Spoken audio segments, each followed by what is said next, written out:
Good afternoon, everyone. For today's briefing, we're joined by Secretary of Defense Jim Mattis and General Joseph Votel, Commander of U.S. Central Command in Tampa, Florida. We will start with a few opening remarks, then proceed directly to your questions.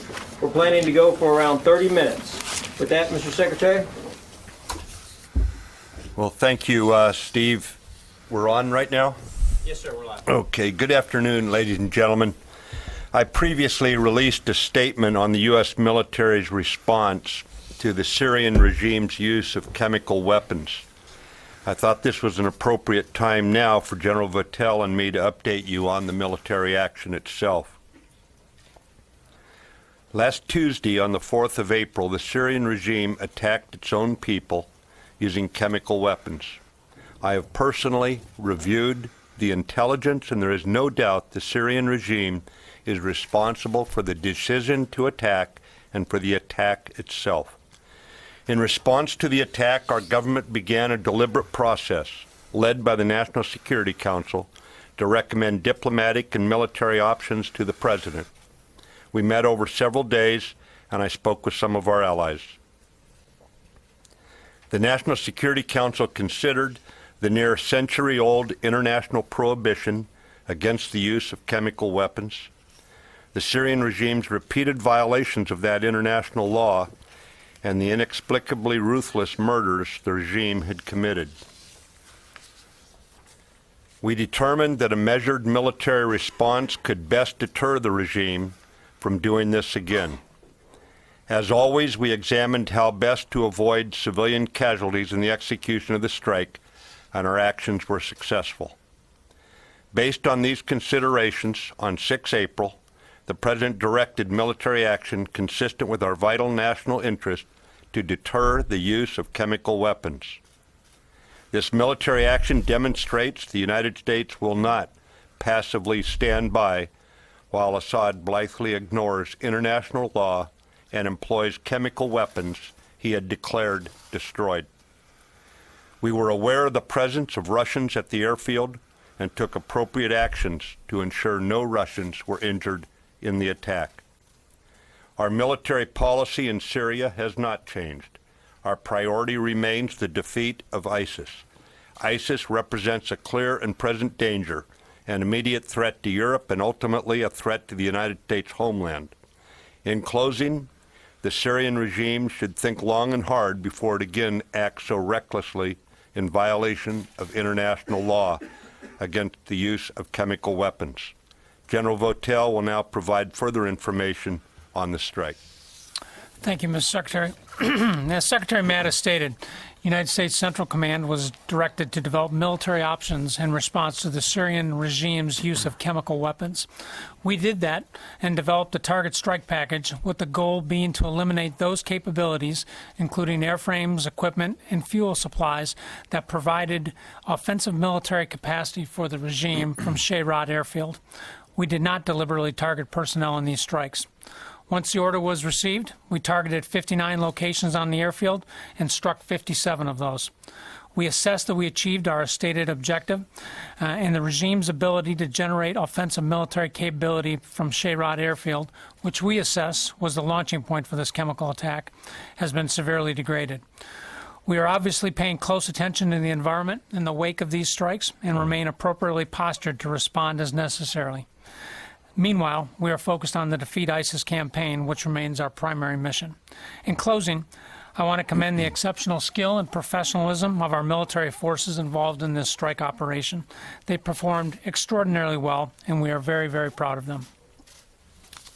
Well, thank you, General Votel. We can take your questions now. Bob, let's start with yours. Secretary Mattis, thank you. You mentioned that defeating ISIS in Syria is your main priority. But in light of the chemical attack, is it your view that the U.S. should take some additional steps, such as creating safe zones or no-fly zones, or even attempting to or removing Bashar al-Assad from power? And if I may ask General Votel if you could bring us up to date on the prospects for sending additional troops to Syria to accelerate the campaign there. Bob, the goal right now in Syria and the military campaign is focused on accomplishing that, is breaking ISIS destroying ISIS in Syria. This was a separate issue that arose in the midst of that campaign, the use by the Assad regime of chemical weapons, and we addressed that militarily. But the rest of the campaign stays on track exactly as it was before Assad's violation. You don't see a point in doing safe zones or no-fly zones? Those other issues that you bring up are always under consideration among allies, and certainly the president has options, but right now the purpose of this attack was singular against the chemical weapons use. Bob, I would just, for the question you directed to me, I would just say, you know, I'm not going to particularly comment on anything we might do in the future here. Obviously, we remain engaged with the department here and on the way forward, and so we'll let the leadership make the decisions here, and then we'll act accordingly. Mr. Secretary. Yeah, Barbara. For both of you gentlemen, Mr. Secretary, you said, I believe, that Assad should think long and hard about doing this again. It seems like you are sending him a very direct military message. What message are you sending to Assad about this? Do you feel? Why do you feel? What message are you sending? Why do you feel he chose to do this not until the Trump administration took office? Did he read the signals from administration officials that ISIS was no longer the top priority? While ISIS might be the priority, regime change was not. Do you feel that that's the signal he got, and are you sending him a new signal? And for you, General Votel, although you don't talk about future military operations and ISIS remains a priority, how prepared are you, how prepared is Central Command to take on additional military targeting? Do you feel you know, even if you can't say, where his chemical weapons are at this point? Barbara, we believe that Assad has used chemical weapons several times over the last several years, violated the international law that has prohibited their use since 1925. Syria is a signatory to that international convention. For them to have done this several times recently, over the last several years, is what I mean by recently. You've got to ask him why he chose now to try it again. I trust he regrets it now, considering the damage done to his Air Force. But when I say he should think long and hard about it, I'll just let the mission speak for itself on that score.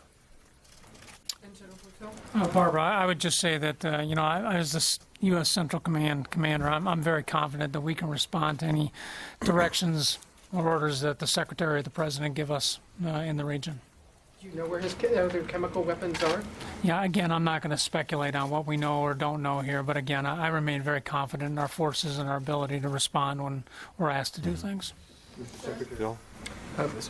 First to General Votel, could you just bring us up to date about what measures you're taking in this kind of new, more tense environment to ensure protection of U.S. forces on the ground in Syria? And General Secretary Mattis, could you please let us know how does what you're doing militarily in Syria fit into a broader strategy being developed by this administration? How does the strike and the positioning of U.S. forces, U.S.-backed forces on the ground help in a broader strategic sense? Well, Phil, the broader strategy, as you know, is embedded inside a global strategy. And overall, right now, the Americans are making very clear that ISIS is in our crosshairs.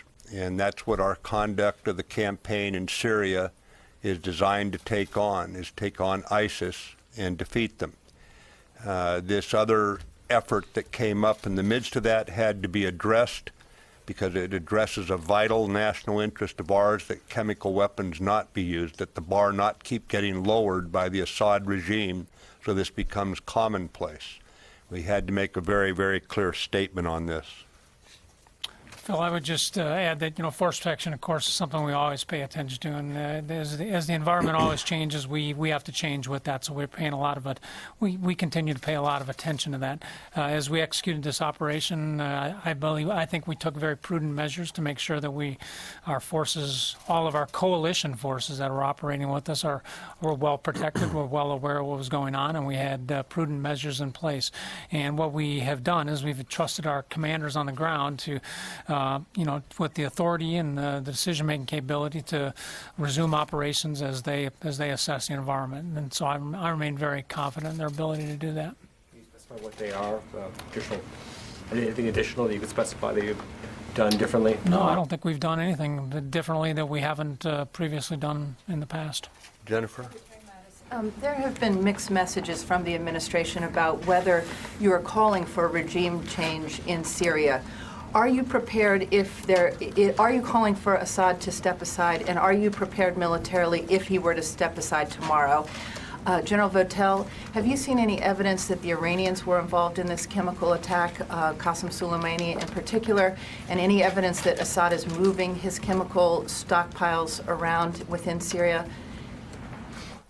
Jennifer, the strike that we're talking about here today was directed at the people who planned it, who held on to the weapons, contrary to what they had promised the international community and the United Nations when they said they had gotten rid of all those weapons. And the reason for the strike was that alone. It was not a harbinger of some change in our military campaign. Jennifer, I'm unaware that of any information regarding Iran's participation in this, and I think we've seen some information that the regime has moved some aircraft and other things around. So I would imagine there's some movement of his equipment that is taking place. Whether it's chemicals or not, I don't think I can comment on that. David? I'd like to ask both of you if you believe that Russia had advanced knowledge of this strike, and if Russia should be considered as complicit in this strike, the chemical weapons attack. Yeah, David, I can speak for both of us on that one. It was very clear that the Assad regime planned it, orchestrated it, and executed it. And beyond that, we can't say right now. We know what I just told you. We don't know anything beyond that. In this room on Friday, a briefer said that at the time of the attack, a drone was sighted over that village, and they weren't sure whether it was a Russian or a Syrian drone.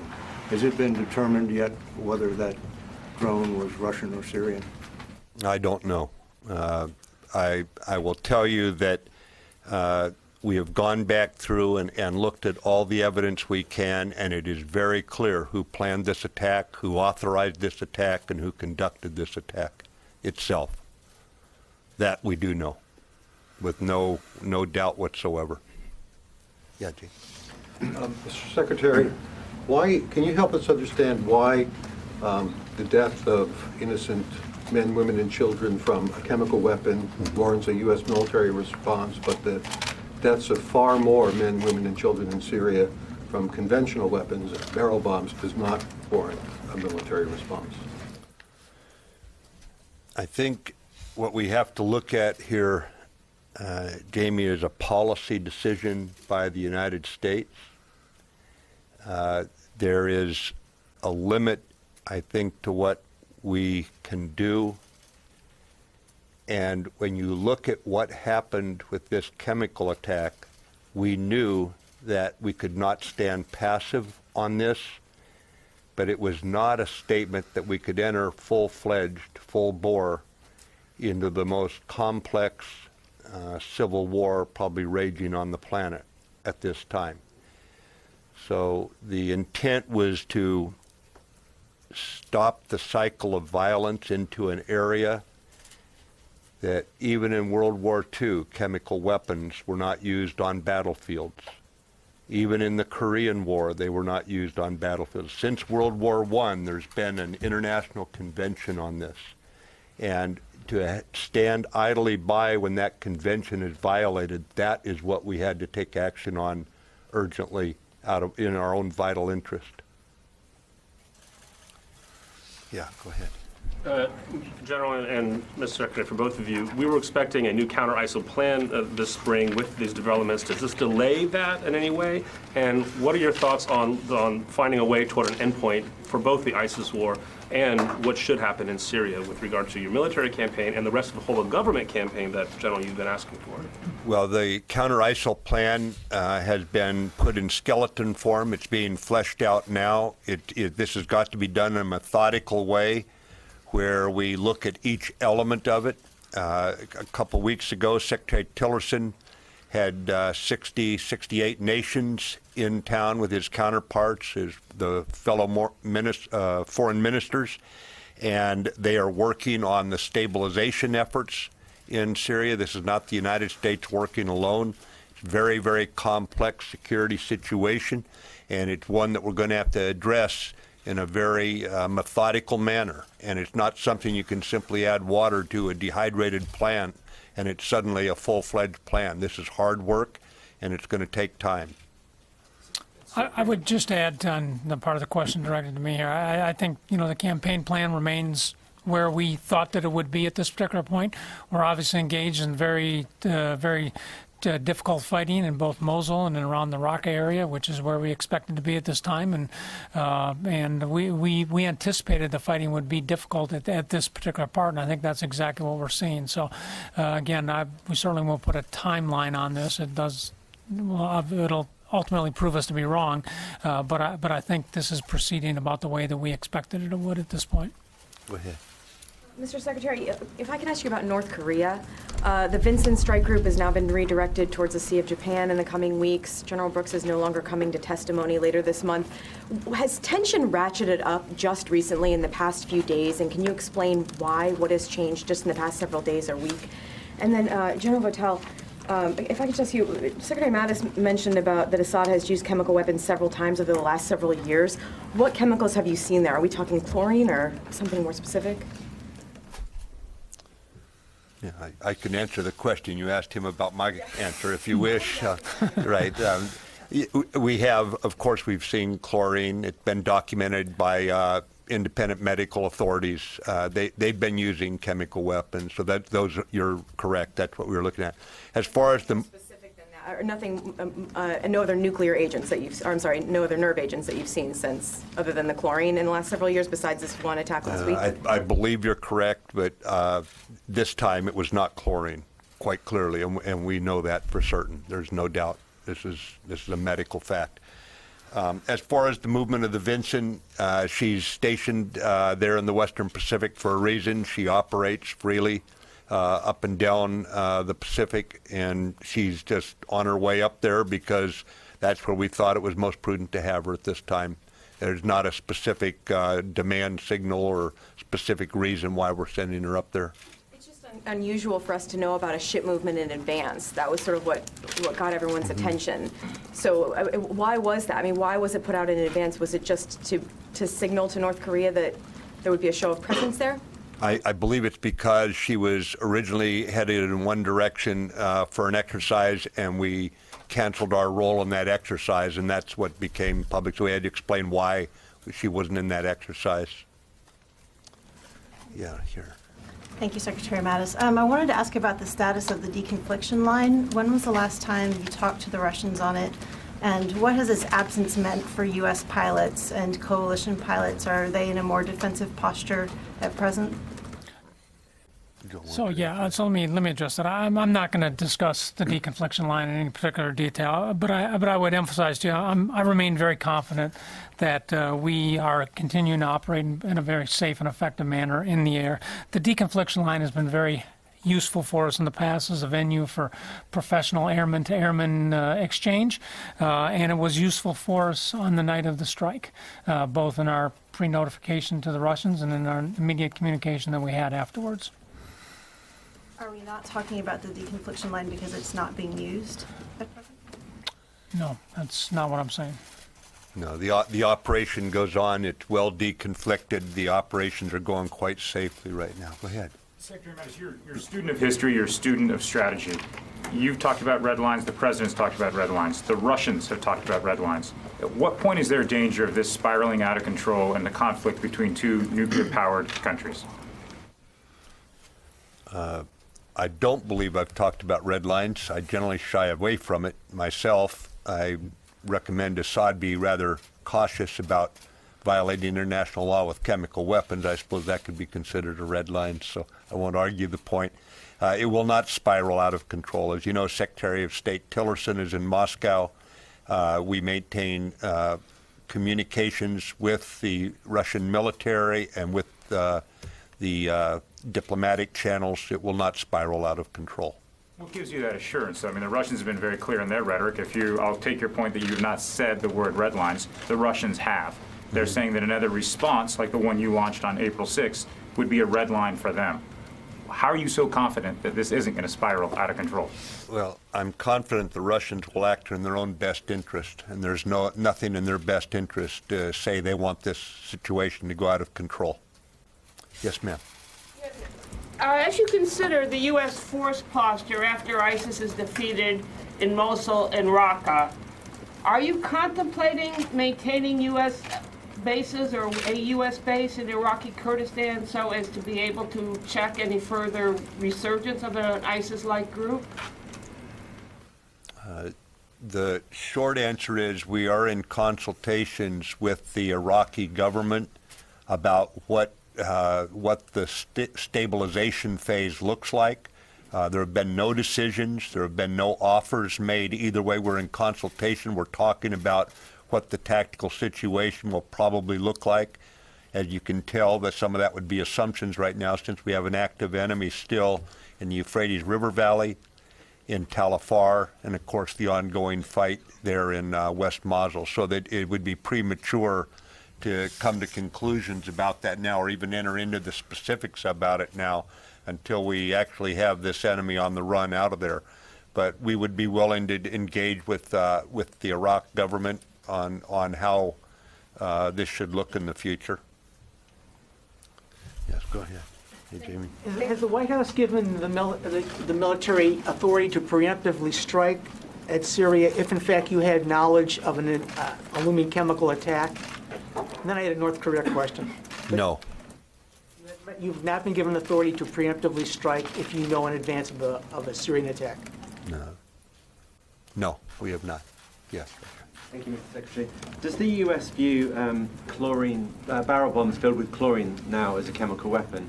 And a second question, if I may, going back to North Korea, are there any feasible or straightforward military actions that the U.S. could take that wouldn't immediately spiral into a broader regional conflict? Yeah, I don't want to speculate about North Korea military actions. We owe some confidentiality, as we discussed with our allies, this situation that we face up there. But as far as barrel bombs with chlorine, I mean, chemical weapons are chemical weapons. So that is the issue if you're talking about the strike we took. It's not about whether it's delivered with an artillery shell or it's delivered by a helicopter with a barrel bomb or a fighter aircraft with a bomb. It's about chemical weapons, and we've made clear where we stand on that. President Trump has made it exceedingly clear where the United States stands on that sort of malfeasance. Wow, you guys got lots of questions here today. My gosh, young lady, you've been very patient the whole time. Go ahead. Thank you, Mr. Secretary. I was hoping you can clarify something. In your statement yesterday, you said the cruise missile strikes took out 20% of Syria's operational aircraft. There was some confusion over that statement. Can you clarify it and explain how much of a blow it was to Syria's overall capability? And General Votel, we're in the process of isolating Raqqa right now. Does the coalition and our partnered forces there have what they need to begin the offensive on Raqqa, and what more resources do they need? Yeah, the Syrian Air Force is not in good shape. It's been worn down by years of combat plus some plus significant maintenance problems. I thought it was about 20%. I think it's around 20 aircraft were taken out, which probably equates to about that, although I probably shouldn't have used the 20%. We're trying to provide information as it comes in, and this is one of the challenges of trying to get it accurate, but get it out as quickly as we can actually give you some fidelity. But it's around 20 aircraft, and that damage to the Syrian Air Force is pretty severe, as you can tell. with respect to what's going on in Raqqa, I think we have the capabilities we need to do what we're doing right now, which is the isolation of Raqqa, and I think we're seeing that play out every day right now as our partners on the ground very effectively isolate this particular area. As we move forward, obviously the Secretary and I and others are in consultation here on what additional resources we need, and I'll just leave it at that. We're talking about what needs. Oh, then you call, so they hate you for skipping the rest of them. All right, sir, we'll go with Ms. Nancy Youssef. Thank you very much. Mr. Secretary, I just wanted to clarify something you said earlier because it's an important point. Is it your contention that chemical weapons, if it's a barrel bomb holding chlorine, chemical weapons only being that with the use of a nerve agent, that is a chlorine in a barrel bomb would not necessarily lead to U.S. strikes, but it is the use of a nerve agent, that's the distinction you're making? I just want to make sure I'm understanding the point you were making earlier. Right. I just want to say very clearly that the use of chemical weapons, contrary to the Geneva Convention that Syria has signed up for, using chemical weapons that Syria agreed under UN pressure to remove from their arsenal, those chemical weapons that the Russians certified were gone, that if they use chemical weapons, they are going to pay a very, very stiff price. Okay? Hey, thanks very much, ladies and gentlemen. Appreciate your time here and I guess waiting this afternoon to talk. Thank you very much.